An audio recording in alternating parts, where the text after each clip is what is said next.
మన మినిస్టర్ గారు వచ్చినప్పుడు చీజ్ చేసాం సార్. ఇవన్నీ చీజ్ చేసి మళ్ళీ ఎలా వదిలేరు? బ్యాంక్ గ్యారంటీ మీద రిలీజ్ చేసాం. ఇవి పాడైపోతాయి. అదేనా ఇది? అదే సార్. దాంట్లో 50% ఉంది సార్. దీంట్లో మొత్తం అదే అన్నారు. మళ్ళీ 50% అన్నారు. 50% వాళ్ళు బయట కొన్నారు, స్ట్రెస్ మిల్లింగ్ కొన్నారు సార్ ఈ మధ్య. అది ఇది మిక్స్ చేసి మీరు సీజ్ చేసాను. మొన్నటి నుంచి ఇదే చెప్తున్నాను నేను. బయటకు వచ్చినప్పటి నుంచి కూడా ఇన్పుట్ ఎంత వచ్చింది, సీజ్ చేసినప్పటి నుంచి అవుట్పుట్ ఎంత వచ్చింది ఆ రికార్డ్స్ కాదండి, లేవు అందులో కరెక్ట్ గా. 3,324 టన్నులు. మీకు ఇప్పుడు సపోజ్ ఇట్లా వెళ్ళిపోయింది, మీరు ఇవన్నీ చెక్ చేయకపోతే ఈ బ్యాగ్స్ లో కోకేన్ ఉందని మీకు ఉందో ఎలా చెక్ చేస్తారు? మీకు ఇంకొకళ్ళు ఉంటే అలా కాదు. ఇది మీకు కంప్లీట్ గా పబ్లిక్ డిస్ట్రిబ్యూషన్ లైసెన్స్ మీకు అర్థమవుతుంది కదా. మరి మీరు అలా ఈజీగా ఎలా ఒప్పుకుంటారు? మీరు ఆల్రెడీ 6 కాదు, మీరు అందరూ ఇలా కన్వీనియంట్ గా మాట్లాడితే ఎట్లా? Truck that passes the checkpost, they are deeming it to be cleared. Very conveniently, they have closed the checkpost in the night. So, ఎప్పుడు వెళ్ళి బీజీ నుంచి you know the consequences. ఎందులో no sir, proceedings ఏంటి collector? you are not responsible.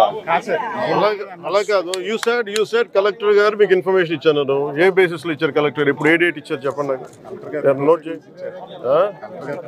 ఎప్పుడు ఇచ్చారు? no you have to be very specific. you are the official here, is in charge. Don't be vague. When exactly had he told you to clear all this? Sir, specific గా దీనికి every week check post కి duty వేస్తున్నారు sir. ఆ check post డ్యూటీని మనకు పంపుతున్నారు sir. ఆ check post clear అయిందంటే clear అయినట్టు సార్. మా డ్యూటీ ఆ చెక్ పోస్ట్ క్లియర్ అయిన తర్వాత ఇక్కడ గేట్ దగ్గర అది చూసుకుంటున్నాం సార్. దాటిన తర్వాత సో అది ఎప్పుడైతే ఆ లోపలికి చెక్ పోస్ట్ దాటి వచ్చినా వాటి వరకు అలౌ చేస్తాం సార్. ఇప్పుడు ఇష్యూ వచ్చిన తర్వాత సార్ని అడిగితే అలా కాదు. ఇప్పుడు మీరు దీంట్లో మీకు ఇది ఉంది, దీని నుంచి ఏమైనా జరగచ్చు కదా. హౌ కమ్ పోలీస్ అన్నాడు? ఇంకా రిలీజ్ చేయలేదు. డిఎస్పీ గారు ఉన్నారా? Are you part of this? Does it come under purview? Does it come under your purview? That's okay, you can be there. No, does it come under your purview? Then how come under your purview, how come it is happening? Minister, Honorable Minister is saying that like it's been going on, smuggling is going on. How come it didn't come under your purview? How come? Why, sir? Okay, మీరు cases register చేశారు, మళ్ళీ ఎట్లా వెళ్తున్నాయి? కాదు, మీరు బాధ్యత వహిస్తా, మీరు ఎలా వదిలేస్తారు ఇవన్నీ? ఇది ఒక నెక్సెస్ అనుకుంటారు కదా, మీరు కూడా వదిలేస్తే. ఇది ఏ కంపెనీ మీద స్టార్ట్ చేశారు? ఇది లవాన్ పేరు మీద చేస్తారు. Okay. Who is Agarwal? Who is Agarwal?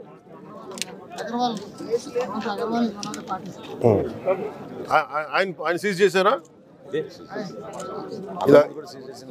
Okay. బీబో, లవాన్ వీళ్ళంతా మానసాకి సప్లై చేస్తున్నారు.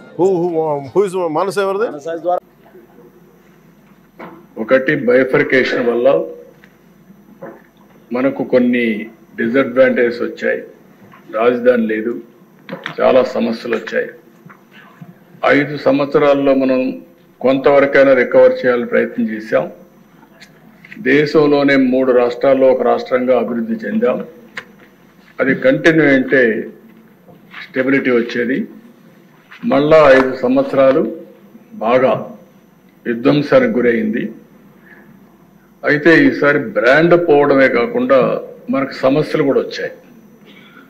ఆ సమస్యలు మీరు చూస్తే ఆర్థిక ఇబ్బందులు, అధికార యంత్రాంగం నిర్వీర్యమైపోయింది, వ్యవస్థలన్నీ చిన్నాభిన్నమైనాయి.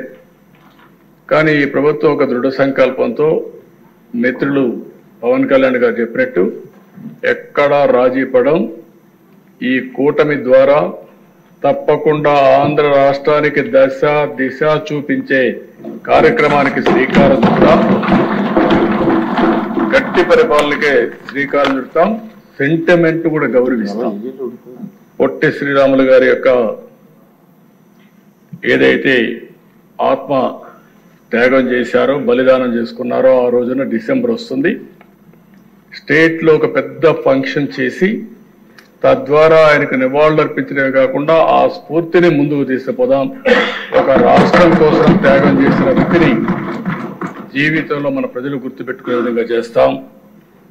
కన్యకా పరమేశ్వరి దీనికి కూడా మనం ఆలోచించి ప్రాధాన్యత ఇచ్చాం. ఇంకొక పక్కన ఎప్పుడో స్వాతంత్రం రాక మునుపు డొక్కా సీతమ్మ ఏదైతే గోదావరి దాటి ఆ సైడ్ వస్తే ఎంతమంది వస్తే అంతమందికి ఆమె స్వయంగా వంట చేసి పెట్టి లాంతర పెట్టుకొని వాళ్ళకు రిసెప్షన్ ఇచ్చింది. రాత్రిలో వచ్చినా ఎప్పుడొచ్చినా స్వాగతం పలికింది. అలాంటి స్ఫూర్తి ఇప్పుడు కూడా ఈస్ట్ గోదావరి ఏ మారుమూల గ్రామానికి వెళ్ళినా డొక్కా సీతమ్మ గారిని గుర్తుపెట్టుకుంటారు. అందుకే మిడ్ డే మీల్ స్కీమ్ కి ఆవిడ పేరు అక్కడ పెట్టాం. ఇది ఒక మన పూర్వీకుల్ని మనం గౌరవించుకుంటే మనల్ని మనం గౌరవించుకుంటే అవుతుంది. అలాంటి సెంటిమెంట్స్ అన్ని కాపాడుకునే బాధ్యత తీసుకొస్తాం. ఇంకో పక్క రాష్ట్రంలో మాకు ఎవ్వరికి కూడా ఇక్కడ అనుమానం లేదు, నాకంటే ఎక్కువ గట్టిగా ఉన్నాడు పవన్ కళ్యాణ్ గారు. ఎక్కడైతే ఈ సోషల్ మీడియాలో కానీ లేకపోతే గంజాయి కానీ ఎవరైతే అరాచకాలు చేస్తున్నారో అరాచక శక్తుల్ని పూర్తిగా కట్టడి చేయాలని డిటర్మినేషన్ వరకు ఉంది. నేను ఒకటే వారి ద్వారా మేమిద్దరం కూడా హామీ ఇస్తున్నాం, ప్రజలకు హామీ ఇస్తున్నాం. రాజీ పడం, సంఘ విద్రోహక శక్తుల్ని అరికడతాం. ఎవరైనా సోషల్ మీడియా ద్వారా ఏ ఆడబిడ్డని అవమానం చేసే విధంగా ప్రవర్తిస్తే అదే చివరి రోజు వాళ్ళు గుర్తుపెట్టుకోమని మరొక్కసారి హెచ్చరిస్తున్నా. ఈరోజు గౌరవప్రదంగా ఇక్కడికి వచ్చేది ప్రజా జీవితంలో ప్రజా సేవ చేయాలనుకుని వస్తాం. అలాంటిది వచ్చి తెల్లవారితో నిద్రలేచి ఎవడు మన మీద సోషల్ మీడియాలో ఏం పెట్టాడు అని మనం చూసుకోవాల్సిన పరిస్థితి లేదు. రాజకీయాన్ని రాజకీయంగా ఛేదిద్దాం. అదే సమయంలో ఇష్టానుసారంగా క్యారెక్టర్ అసాసినేషన్ చేస్తే మాత్రం వదిలిపెట్టం. గతం గత. ఇక మీదట మాత్రం ఏదైతే నేను ఒకటే చెప్తున్నా, నా జీవితంలో నేను ఎక్కడా రాజీ పడను. తీవ్రవాదుల పైన పోరాడాను. నా ప్రాణానికి ముప్పు వచ్చినా భయపడలేదు. మత విద్వేషాల్ని కంట్రోల్ చేశాను. ముఠా నాయకుల్ని ఎక్కడికక్కడ కట్టడి చేశాం. ఈరోజు రాయలసీమలో ముఠాలు లేకుండా